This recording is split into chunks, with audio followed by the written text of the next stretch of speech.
안녕하십니까. 딱 일주일 전이었던 지난 토요일 그 사안이 워낙 세계적인 관심사인지라 제가 특집으로 이 초전도체에 관한 영상을 올려드렸었습니다.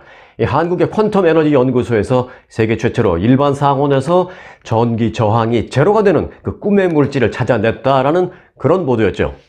사실이라면 인류가 100년 전부터 그렇게 찾던, 그리고 우리의 생활을 모든 것을 다 바꾸어 버릴 수 있는 그 꿈의 물질을 다른 사람도 아니고 한국인이 찾아냈다는 그 역사적인 대기록을 세울 수 있는 것이었습니다.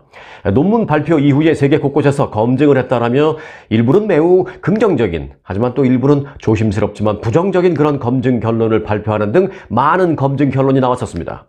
그러는 동안 연관되는 기업의 주가는 폭등했다, 폭락했다를 반복하면서 심지어는 폭등폭이 워낙 커서 주식 거래 중지까지 받게 되는 주식시장의 대혼란까지 이야기됐었습니다. 그로부터 일주일이 지난 지금 검증의 진전은 좀 있는 것일까 궁금합니다. 도대체 결론은 도대체 뭔 거야 그래서? 라는 그런 의구심이 많이 쌓였을 겁니다.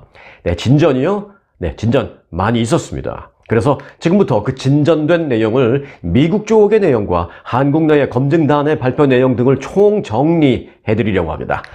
또 2, 3주 안에요. 어쩌면 그 최종적인 결론까지 나올 전망입니다. 자, 그러니까 구독해 놓는 것 잊지 마시기 바라겠습니다.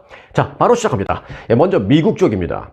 미국 쪽에서는요, 일부 전문가들의 검증 후 직접 발표한 내용도 있고, 또 다른 전문가의 검증 내용을 그 언론이 받아서 뉴스로 보도하는 그런 내용도 있고 많습니다. 결론부터 말씀드리면 이 미국 쪽의 여론은 지금 매우 안 좋습니다. 결과에 대한 표현도 상당히 직설적입니다. 미국의 한 과학 매거진은요, 데런 올프라는 과학 전문 기자의 기사가 게재됐는데, 그는 처음부터 결론을 이렇게 보도했습니다. Well, seems like LK99 is not a room temperature superconductor after all. 여기서 well 이라는 것은 하면서 약간 좀 신중하게 말할 때 쓰는 그런 표현이죠. 결론은 결국 LK99는 상온 초전도체가 아닌 것 같다 라는 게 아예 제목이었습니다. 내용은 길지만 마지막 부분에 결론을 얘기했는데 그런 결론을 이렇게 맺었습니다. 논문이 나오고 2주가 지난 지금 유명한 초전도체 실험실에서 검증한 결과는 LK99가 결국 초전도체가 아니며 실제로 상온에서 구리보다도 오히려 덜 효율적인 전도체다라는 것을 발견했다라면서 아주 치명적으로 비판하는 기사를 게재했습니다. 사설, 이 사립 매거진이니까 표현도 자유스럽게 과격한 표현을 쓸 수 있다라는 걸 좀 감안한다 하더라도요, 매우 부정적인 것만은 사실입니다. 그럼 이번에는 또 사설 매거진이 아닌 언론 보도를 좀 보겠습니다. 워싱턴 포스트가 이에 대한 장문의 기사를 게재했습니다. 워싱턴 포스트의 과학 담당 기자 캐롤린 존슨이라는 기자는요, 지난 9일자로 발간된 기사에서 LK99 논문으로 전 세계 일반인들 사이에서도 초전도체에 관련된 관심이 폭증하는 기회가 만들어졌다라고 일단 처음에는 긍정적으로 시작했습니다. 그러면서 그는 하지만 과학자들은 과학적인 검증이 필요하다라면서 지금 매우 신중한 입장을 보이면서 이 같은 흥분을 가라앉히고 있다라고 보도했습니다. 이 장문의 기사를 게재했지만 워싱턴 포스트는 결론적으로 또 이렇게 보도했습니다. 각국 과학자들의 연구와 실험을 거치면서 이 LK99는 초전도체가 아닌 단순 자석으로 판명 중이다 라고 보도했습니다. LK99를 검증한 결과 초전도체의 두 가지 특징인 전기 저항 제로, 그리고 물체가 자기장을 외부로 밀어내는 소위 마이스너 효과, 이 지난 일주일 전에 제가 특집 영상 올려드릴 때 마이스너 효과니 이거 다 설명드렸습니다. 혹시 그때 못 보신 분들은 제 영상 일주일 전 거 찾아보시면 다 설명이 아주 자세히 5분 만에 끝나는 기초 공부 다 할 수 있으니까 이 영상 끝나고라도 한번 재미로 찾아보시기 바라겠습니다. 자, 여하튼 그 마이스너 효과 등 그 두 가지를 모두 불충분하다라는 결론이 속속 나오고 있다라고 워싱턴 포스트를 보도했습니다. 자, 워싱턴 포스트 기사 이 원문을 보면서 설명을 드리겠습니다. LK99 is not a superconductor and is more likely a type of magnet. LK99은 초전도체가 아니다. 오히려 자석에 가깝다. 라는 내용입니다. 자, 여기서 마지막 문장의 맨 마지막 부분을 좀 보십시오. More likely a type of magnet. 오히려 자석에 가깝다라는 이 말을 잘 기억해 놓고 계시기 바랍니다. 자, 그리고 이번 주에는 또 이 LK99는 초전도성이 없다 라는 각국 과학자들의 후속 연구 논문 10여 개가 무더기로 이 아카이브에 올라가기도 했습니다. 물론 이들의 발표를 아무 생각 없이 우리가 그냥 그대로 받아들일 수는 없습니다. 이들이 과학자들이긴 합니다만은 어찌 보면 한국의 과학자가 발견했다는 것에 대해서 모종의 질투도 할 수도 있고요. 또 경쟁심도 가질 수 있다는 것을 감안하고 싶습니다, 저는. 그런데 그걸 감안한다 하더라도 이 LK99이 초전도체가 아니다라는 데에 대부분의 의견을 다 같이 하고 있다라는 그 점만큼은 부인을 할 수가 없습니다. 자, 그럼 좀 더 객관적이기 위해서 미국 쪽 하나 더 볼까요? 네, 과학 전문지 사이언스는 하루 전이었던 지난 8일 미국, 영국, 인도, 중국의 연구진들이 각각 재현을 통한 검증 작업에 돌입했지만 LK99은 초전도체가 아니다라는 또 결론을 보도했습니다. 그러면서 이 사이언스는 논문의 공동 저자인 김현탁 교수의 해명도 함께 보도를 했습니다. 나름대로 객관적인 입장을 취하려는 노력이죠. 이 김현탁 교수는 이번 논문의 공동 저자이기도 합니다만은 미국의 그 윌리엄 앤 메리 대학교 교수로 재직하고 있습니다. 자, 김현탁 교수는 검증을 했다는 그 실험실에서의 샘플 제조 방법이 잘못됐기 때문이다라는 입장을 표명을 했다라고 사이언스는 이쪽 사이드의 얘기까지 함께 게재를 하면서 비교적 객관성을 유지하려고 애쓰는 모습을 보이긴 했습니다. 하지만 이 사이언스지는 마지막에 결론을 또 이렇게 맺었습니다. 이 말이 제 기회는 며칠 동안 잊혀지지가 않았습니다. 이 사이언스지는 The Short Spectacular Life, 짧고 화려했던 삶이라고 결론을 맺었습니다. LK99에 대해서 그렇게 표현한 거죠. 화려했지만 2주간의 짧은 수명을 다하고 LK99는 그렇게 끝났다라는 뜻입니다.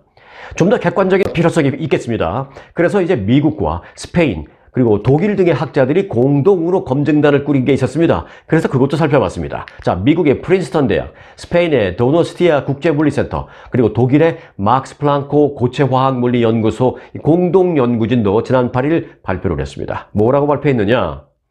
LK99는 상온, 상압, 초전도체가 아닌 강자성 다성물질이다라는 걸 결론을 냈다라고 밝혔습니다.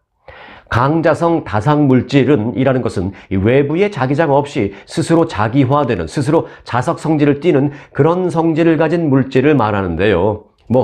어렵지만 쉽게 풀면 한마디로 이겁니다. LK99는 초전도체가 아니라 자석의 일종이다 라는 의미입니다. 자, 앞서 제가 그 워싱턴 포스트의 기사에 게재됐던 그 끝부분의 표현 more likely a type of magnet 이라는 그 표현 잘 기억해 주세요. 제가 말씀드렸죠. 네, 그 말과 같은 내용이 나왔었습니다. LK99는 초전도체라기보다는 자석의 일종이다 라는 결론이 여기저기서 나온 겁니다. 이뿐만이 아닙니다. 마이클 노먼 미국 아르곤 국립연구소 물리학자는 이 사이언스에 기고문을 올리고 아마추어 같은 연구다 라면서 퀀텀 에너지 연구소가 데이터 중에 일부를 제시한 그 방식도 미심쩍은 부분이 있다라고 지적했습니다.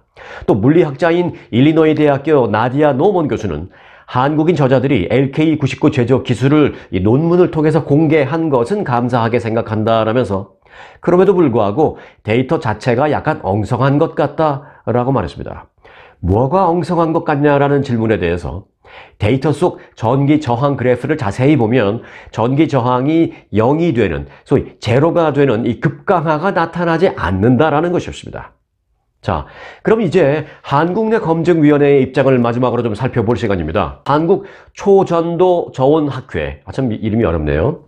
한국 초전도 저온학회가 꾸린 LK99 검증위원회는 현재 퀀텀 연구소 측의 검증을 위해서 재현에 필요한 재료를 보내달라고, 샘플 재료를 보내달라고 요청한 상태이며 이 재료를 받으면 검증 실험을 바로 할 수 있을 것 같다라고 말했습니다.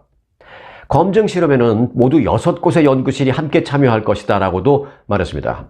이 검증위원회는 재현 실험이 완료될 때까지 최종 결론을 내리지는 않겠다라는 입장입니다.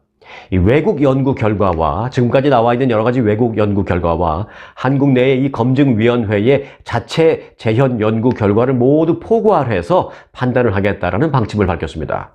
이 재현 실험은 퀀텀 연구소 측에서 퀀텀 연구소 측에 재료를 요청해서 이제 거기서 보내준 그 재료로 하겠다라고 말한 것입니다.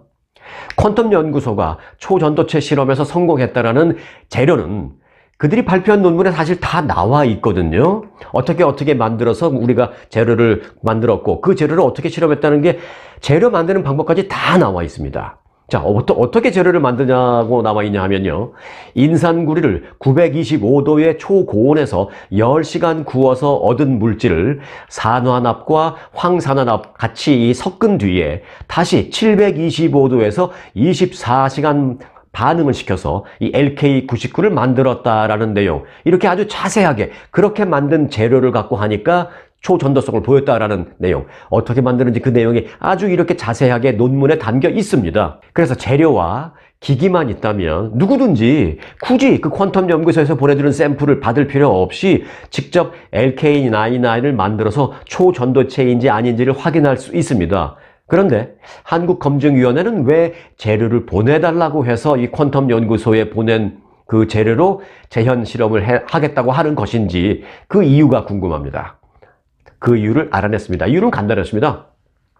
논문에 나와 있는 그대로 검증위원회가 재료를 만들어서 해보니까 초전도체 성질이 전혀 나오지 않았기 때문입니다. 자, 이쯤 되면 우리도 빠르게 결론으로 갈 수 있겠죠? 네, 지금까지 미국이나 외국의 연구진들이 한국 퀀텀 연구소가 발표한 그 논문에 나온 그대로 재료를 만들어서 재현 실험을 했더니 모두 다 초전도체 성질을 전혀 발견할 수 없었다라는 결론을 얻고 또 그 결론을 언론에 보도를 한 것입니다. 네, 맞습니다. 분명한 것 하나는 논문에 나온 대로 해보면 초전도체 물질은 발견할 수가 없다라는 것입니다. 그래서 한국의 검증위원회는 샘플을 보내달라고 요청을 해놓은 것입니다.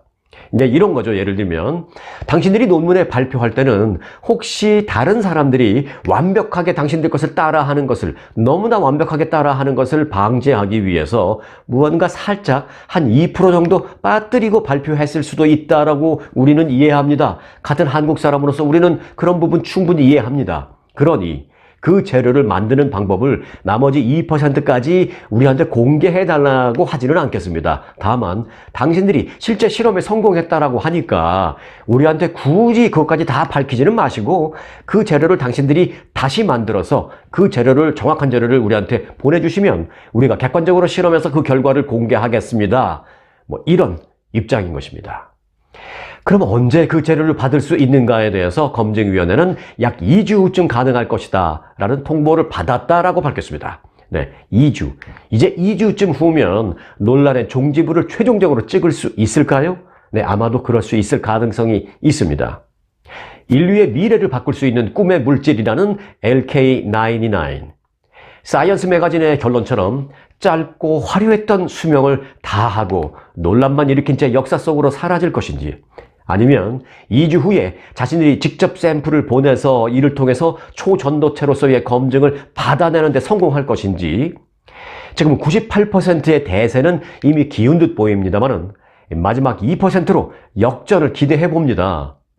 2주 안에 나올 수도 있는 관련 속보 원하신다면요. 여러분들 구독해 놓는 거 잊지 마시고요. 역사의 현장 함께 지켜보시기 바라겠습니다. 그 안에라도 중요한 내용이 나온다면 저는 언제든지 속보로 전해드릴 테니까요. 구독은 물론입니다만 알림 설정도 해 놓으시기 바랍니다. 참, 그런데요. 논문이 발표된 직후에 연관된다고 많은 사람들이 생각하는 그 기업들의 주가는 신기루를 쫓는 세력들로 인해서 폭등과 폭락을 반복하면서 증시에 대혼란을 야기시켜 놓은 후에 현재는 앙상한 잔해만 남겨놓아 있는 그런 상태입니다. 2주 안에 최종 검증이 이루어지지 않는다면 그동안 널뛰기를 하면서 오르내리던 관련 업계의 주식, 그리고 이를 통해서 순식간에 돈을 번 사람, 또는 뒷북치다가 거금을 손해본 사람, 그들에 대한 검증은 필요 없는 걸까요? 이 점도 이건 미국 쪽의 시선으로 지켜보겠다는 것을 약속드리겠습니다. 자, 오늘 영상 마칩니다. 여러분 고맙습니다.